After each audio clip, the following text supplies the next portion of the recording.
All right. Hey everybody, welcome to another investigator guide for new players for Arkham Horror the card game.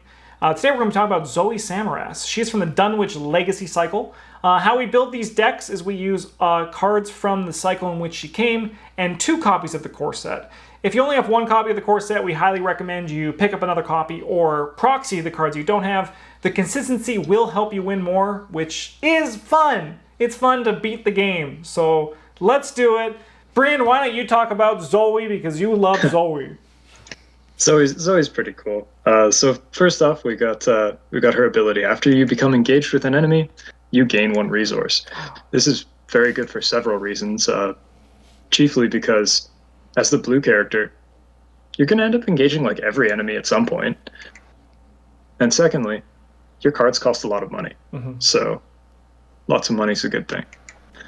Your star effect is effect +1. If this test is during an attack, it deals +1 damage. Obviously, we want to be making as many of our tests during attacks as possible. It's just what our stats are lined up for. Yeah, man. Looking at this now, Zoey and like Jacqueline would be a really good team. Being able to control it to try to get that blue chit as much as possible. That's just a free like vicious blow it's on just each free attack. damage, right? Yeah. All right, let's talk. What does her cross do? Wow, commits. We got Zoe's cross. It's a 1 it commits for possibly 3 punch. You probably wouldn't, which is right? good, but like don't do that. Yeah. It only costs 1 to play, and it takes up your relic slot, which you don't care about. The effect is, as a reaction, after an enemy becomes engaged with you, exhaust it and spend 1 resource, like maybe the resource we just got for engaging the enemy. Exhaust Zoe's cross, deal 1 damage to that enemy. So this means we can just like kill rats, acolytes, and whippoorwills, or pretty much any all kinds of little annoying enemy, basically for free. And it feels so good. It's so efficient. Yeah, you don't even make a test. Yeah, they're just dead. They just die. And what about our weakness? We got Smite the Wicked. So Smite the Wicked is Revelation, discard cards from the top of the encounter deck until you discard an enemy. Then you attach Smite the Wicked to it and spawn it at the location, I believe, furthest from you. Yes, yeah.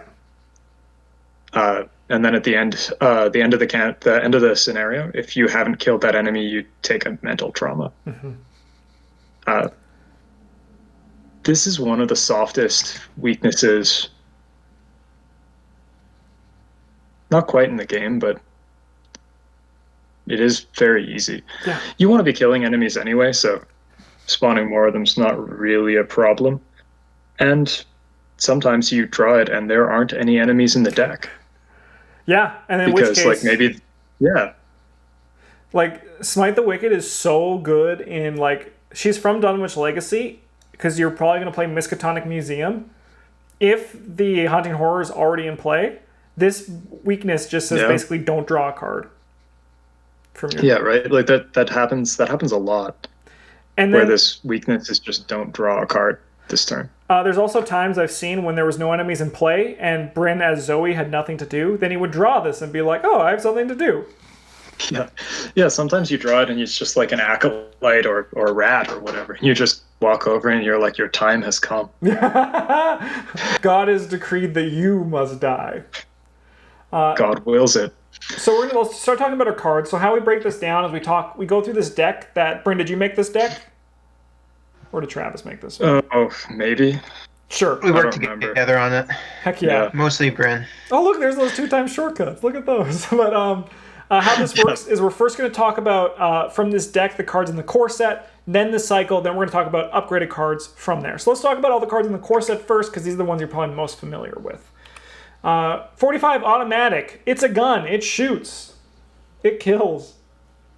Yeah, that's pretty much all we want to be doing. That's what the 45 and the machete are just here to increase. Dealing extra damage is important when you're fighting things. It's like taking 2 fight actions. If you're playing this game for the first time, you might have heard of something called the taboo list. We recommend that you ignore it for your first few games, get a feel for it, and play with these cards as they were printed, and it's going to feel, just do it. Enjoy machete. Cut people up with machete. We also got Beat Cop and Guard Dog. What are they good for, Bryn? Yeah, so Beat Cop is important because we are a blue character who only has 4, like most. And we want to be getting to about 6 to be comfortable with most fight tests. B Cup just helps us get there with most of the standard array of weapons. Mm-hmm. Guard Dog? Guard Dog's here because we need... So, I know 9 seems like a lot of health, but it evaporates real quick. Yeah. And Guard Dog not only gives us 3 extra, but he also, like the Cross, helps us score free damage. Yes. Like, we can just engage things like an Acolyte or a Rat, and just let it hit Guard Dog and die. Mm-hmm. We don't even have to actually spend an action dealing with it. Yeah. And we even get a resource for the privilege. Thanks, Guard Dog. Yeah, right? It's just good. We have Dodge, which, as Bryn says, sometimes you don't want to get hit. Yeah, like, often getting hit is worse than not getting hit. So there's that. Also, these one-costed events, we get a resource every time we engage an enemy. So every time we engage an enemy, it's like one of these is free. Yeah, Dodge essentially, because the enemy engaged you, it essentially pays for itself. Same with Evidence, right? Because there needs to be an enemy there. Yeah. They basically pay for themselves. Yeah. Evidence, after you defeat an enemy, what you're going to be doing, you discover a clue at your location.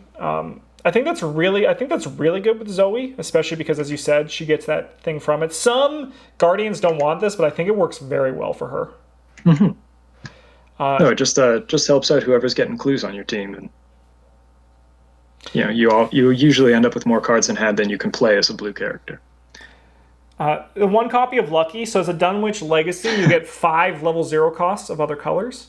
Normally, you hear me talk about how Lucky is really good. I think Lucky as a 1 of here is pretty fair, especially with what the Liquid Courage and Shortcut provide when we get to them. Yeah. So it's worth noting that your 5 off-class cards can be pretty much whatever you want. Mm-hmm. They do vary a lot, like depending on what other people in your group are playing. Like if you have another yellow character, they're probably playing the shortcuts. If you have a red character, they're probably playing both luckies. Yeah. Yeah, there's a lot of variation in what you could play and what you might see people playing. Mm-hmm. This is just like a standard spread. Yeah. I think as written though, I think this all is really good. Let's move on. Yes, the skill tests. So, Guts, Overpower, and Unexpected Courage. We're going to talk about why Guts is really good in a second. But Guts and Overpower help bump some very relevant stats. She's going to be punching people. Unexpected Courage does a bit of everything.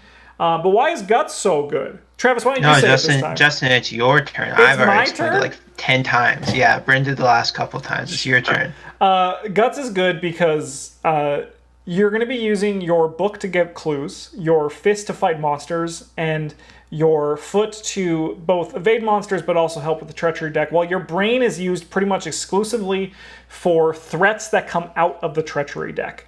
So with Guts, it allows you, or someone else in your turn, a little bit of defense against the game. So Guts, the brain is a defensive stat, and everyone is going to want to make sure they can handle that. So that's why Guts is so good to be in all of these decks we do, and why it's the best of these skills. You're probably thinking, why is Unexpected Courage? But that's like Guts. Guts also replaces itself after, assuming you pass, which we're hoping you do. It basically just keeps you alive and allows you to just beat the game, which is good. You want to beat the game, and this is one of the ways to do it. There's also Vicious Blow, which you're going to be attacking, and now you're attacking harder and better. Yeah, Vicious Blow is like our star effect, except that we can predict when it's going to happen. Yep. Which is like a lot better than it just happening randomly. Yeah, and if you're fighting something big and you play Vicious Blow and draw the star, oh baby, you feel... Yeah, you feel great. Sometimes. Okay, let's go to the Dunwich Legacy. So in this deck here, we have 1 copy of Painkillers. Yeah. Painkillers is pretty much only in this deck because we're playing 2 copies of Liquid Courage. We'll talk about that more when we get to the Liquid Courage, but it lets you take a horror to heal 1 damage as a fast action 3 times. We also got Emergency Aid, which heals 2 damage from an investigator location or from an ally asset they control. So this is very relevant to both the damage you'll be taking, but also, say for example, upgraded Bead Cop or Guard Dog. There's a little bit there, but you're probably unless you're doing great, which could happen, you're probably going to want to use this to make sure you don't die. Mm-hmm. Yeah. Obviously you can get a little bit more out of it by healing guard dog, or like just instead upgraded B cop or something like that. But two to just heal two, it's a pretty fair deal. Especially with that point, as Bryn was saying earlier, how Zoey is going to just generate so many resources through the things that are going to probably cause this damage. So over time, like, it's essentially, once again, paying for itself. Yeah, and that 9 does go away a lot quicker than you think it will. Yeah. We got prepared for the worst, which helps you find a weapon, which means you kill things better. It might not seem like, when you're first starting a game like this, something like that might not seem that powerful because you're thinking, oh, I'll just draw my weapon naturally. But sometimes that just doesn't happen. This allows you to search through, like, your what is it, like a third of your deck? No, even a little bit more than that. But it's like a third, though. Yeah, to find what you need, and the sooner you get ready, the better you're gonna win. Like, you're just gonna do better, right? Yeah, and like generally, if you already have a machete, you kind of want an automatic in case you ever get surprised by 2 enemies being engaged to you at the same time. Yeah. And vice versa, if you've got an automatic, probably would be pretty nice to find a machete because the machete doesn't use up any bullets.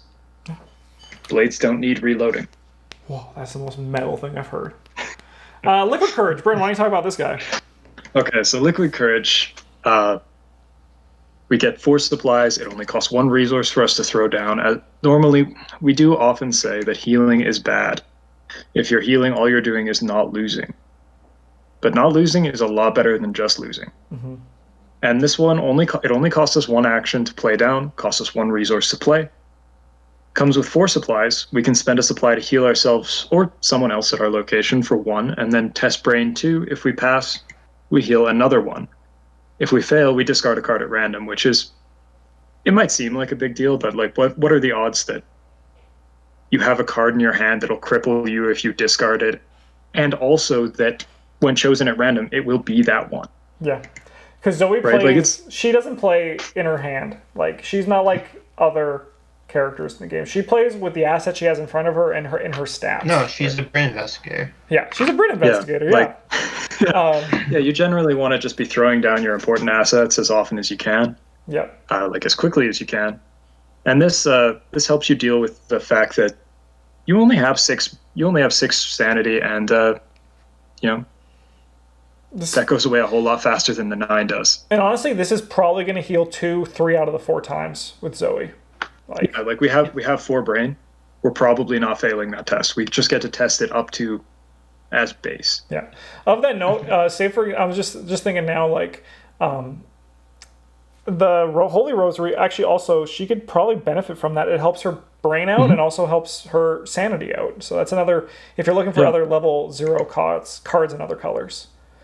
Yeah, there are a whole lot of level 0 cards from other colors that Zoey can benefit from. Yeah.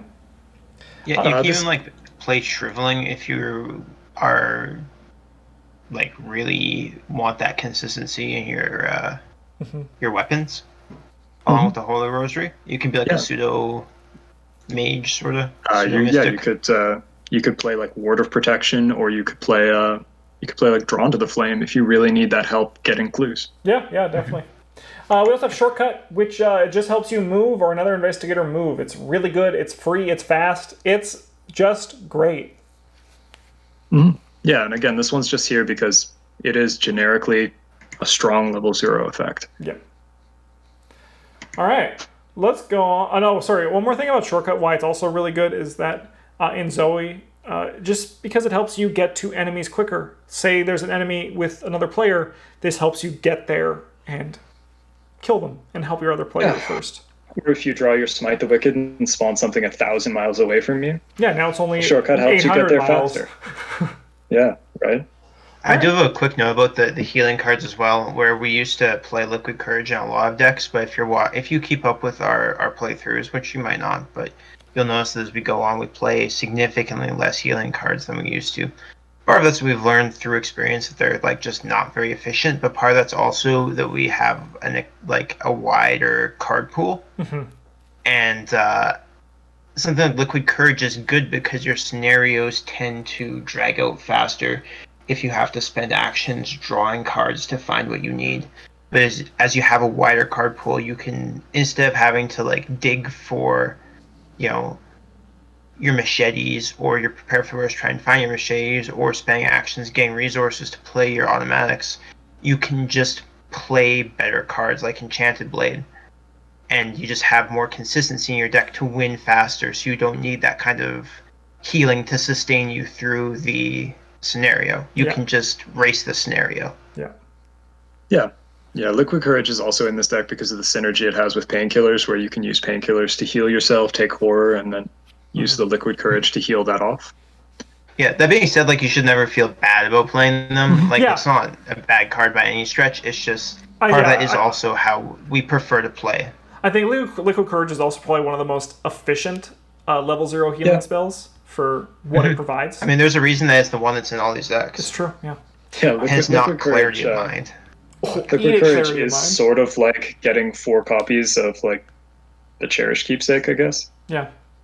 All right, let's go on to some upgrades from the core set first. We got upgraded Beat Cop. He's just better. And also, as we're saying, if you have that emergency aid on him, it does allow him to activate even more, which is just more free damage, which is great.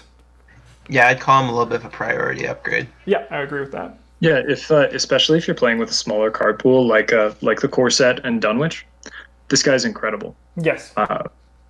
Like even now, where we're playing with all the cards that have been produced up till now, B-Cop is still in contention for one of like the early blue upgrades we want to pay for. Yeah, even now when we play blue characters, we're like, maybe I should upgrade my B-Cops. Yep. Yeah, it is still very strong. Yeah, you usually get 3 or 4 experience on the first scenarios in Dunwich, so yeah, just get your B-Cops going, and you'll notice the difference between them immediately.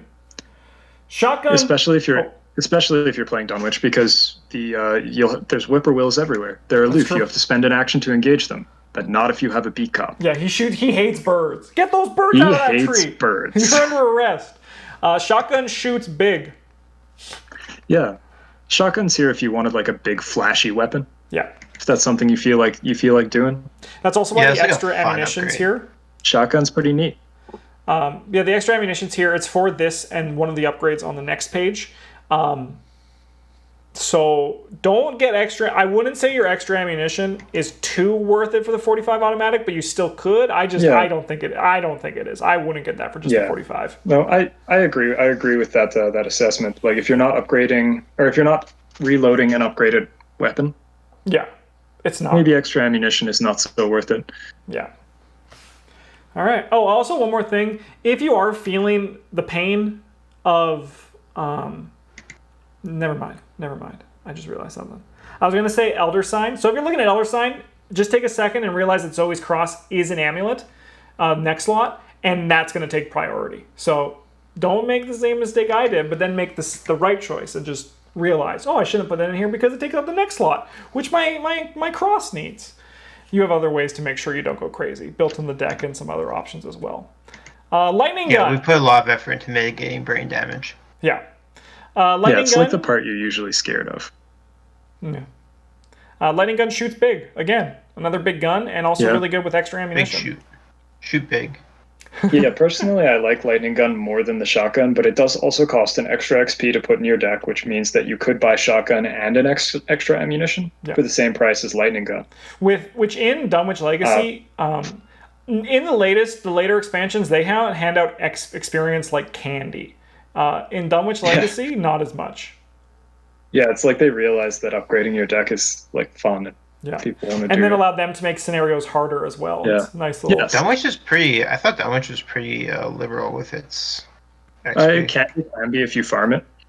Yeah, but your first time through, like we were making 3 a scenario, right? Where now we can make like 5 a scenario. And then we go, baby. Part of that's because like we know we're just more comfortable with the scenarios and we like know what to expect. Definitely. So we're like, we can probably do this, or like now we gotta get out like today. Mm-hmm.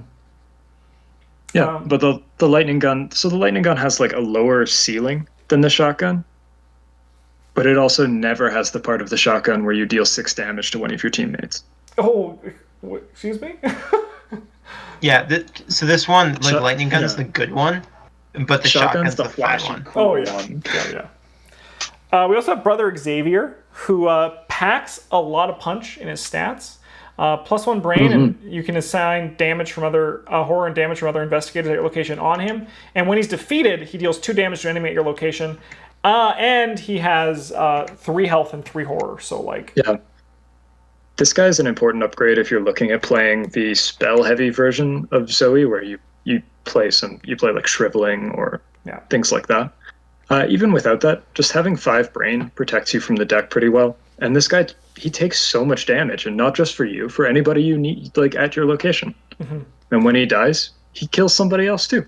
It also is the Dunwich Legacy, though. So there is also the option, if you really like your allies, you can grab a charisma. This also goes with what Travis was also saying, is why sometimes you don't really need healing spells as well, because allies are essentially static, like just more stats for you to take damage. They heal you, but they do other things too. Exactly.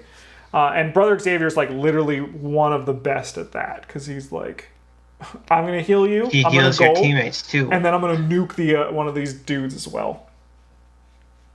With that said, unless you're going to die, never kill Brother Xavier if there's no enemy at your location. Like, unless it kills you, keep him alive. Yeah, if you're not getting value out of the death trigger, then maybe hold on to him for a bit. Yeah, that's probably like a solid 2 resources of what he brings to the table. Yeah. I've had worse. Keeps you from dying. You're very rarely going to cancel 5 damage and or horror. However, there is a chance of that happening in the Dunwich Legacy with the Beyond the Veil or whatever that one card is. Yeah. But even if you're just stopping yourself from dying, or just even like taking 3, it's like good. If you're stopping 3 or more, I think it's pretty well worth it. Yeah. Stand Together gives you an investigator cards and resources, which these cards are expensive, right? Like if you have a lightning gun that's 6 resources, that's pretty pricey. It also helps someone else, and that feels great. Yeah, even if this card only applied to you, 0 for what is effectively 4 actions. That's pretty sweet. Yeah. If there's another investigator on your space, it's like 0 for 8. Yeah. This card is very strong. It also is guts if you draw it late. Yep, definitely. And then we got upgraded Vicious Blow. It does what Vicious Blow does, but better. Yeah. This card's really cool if you want to kill the crap out of something. Yeah, and it's also very easy to proc that second ability with Zoey. Yes. I don't know, Brent, that sounds pretty niche. Your blue character wanting to kill things? Yes. We always have the controversial opinions here at Playing Board Games. Yeah. But yeah, we got the hot takes here. But yeah. But also, what if you're trying to kill something with a shotgun? The shotgun says that it peaks at like 5 damage or 6 damage. Or, yeah. Now you that's a lie. This could be more. Yeah. Oh, sorry, 7 damage. I did my math wrong. Wow. But that's Zoey. If you're playing with 2 players, you can almost one-shot the Ghoul Priest. Oh, I thought you were going to say the other player. And I was like, Bryn, you have to stop. You can definitely one-shot the other player if you're playing with the shotgun. Yeah. Hey, Rex, come here. I want to show you something. That is Zoey. She is a very consistent killer. And that's a little bit alarming, but she does what she does well. She's not her deck building is nice and easy. She's really great for new players, especially if you're introducing someone to the game and they're like, I want to fight the monsters. Yes, definitely. And then if you don't even tell them about the Zoey's cross synergy, just let them see it, and then that's how you can start teaching seeing if they are learning the advanced parts of the game as well. Because it's a pretty easy combination, but if you're playing with someone who doesn't know cards, I think it's a very easy combination to see with that one, which is pretty sweet. Mm-hmm. Yeah. But she's go ahead. Sorry, go ahead. Oh, the double go ahead. Don't let that take away from her if you're an experienced player because of her Dunwich deck building and the 5 cards that she can include from any color. There's a lot of flexibility in her builds, a lot of neat interactions you can come up with. Yeah. Yeah, that's pretty much what I was gonna say. Is that the 5 cards could be, once again, they could be anything. Yeah. It's very difficult to find a color that doesn't have cards that would be neat for Zoey to play. Mm-hmm. Yeah, the Dunwich Investigators are really nice for deck building like that, where you just pick the 5 best cards that your teammates aren't playing. Yeah. Yeah, or you can like pick 5 weird cards for some sort of strange synergy build. It's true. Yep. The Bryn build, as we call it. But yeah, thanks for watching, everybody. If there's any thoughts on cards for other new players outside of the Dunwich Legacy cycle, why don't you just comment down in the comments below? Who do you want to see next? I'll put the next on my list. Honestly, we'll probably have some more recorded more for them, but I do go by priority of what I see in the comments. So if there's any investigator you want to see that we have not made a guide for, please let me know. Thanks for watching, and have a good one.